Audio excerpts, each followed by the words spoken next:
আজকের ডেস্টিনেশন পরিপূর্ণতা হাফওয়ে।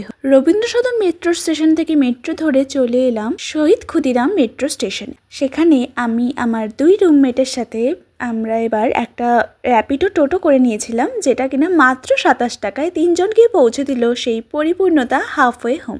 পরিপূর্ণতা হাফওয়ে হোম শুধুমাত্র ফিমেল মেন্টালি ইল বা মেন্টাল ডিসঅর্ডার পেশেন্টদের রাখা হয়। এখানে বিভিন্ন রকম হসপিটাল লাইক প্যাভলভ হসপিটাল, এরকম হাসপাতাল থেকে যারা একটু সুস্থ হয়ে গেছে, যাদের বাড়ির খোঁজ আমরা খুঁজে বের করতে পারবো, এমন পেশেন্টদেরকে এখানে এনে রাখা হয়। তাদেরকে বিভিন্ন রকম কাজ শেখানো হয়। যেমন আমি এই রুমালটা নিয়েছিলাম 30 টাকা দিয়ে, তাদের ব্লক প্রিন্টেড একটা রুমাল, সেটা কিন্তু খুবই ভালো ছিল। আসার সময় একটা ক্যাপ করে নিতে হয়েছিল, আর এসে খেয়েছিলাম আমি থোকলা একটা ওয়াটারমেলন জুস। আর দেখো রুমালটা কতটা সুন্দর করে ওদেরকে এভাবে কাজগুলো শেখানো হয়। এটা আমার কাছে একটা স্মৃতির মতো থাকবে। তো কেমন লাগলো ভিডিওটা? Like, share and subscribe.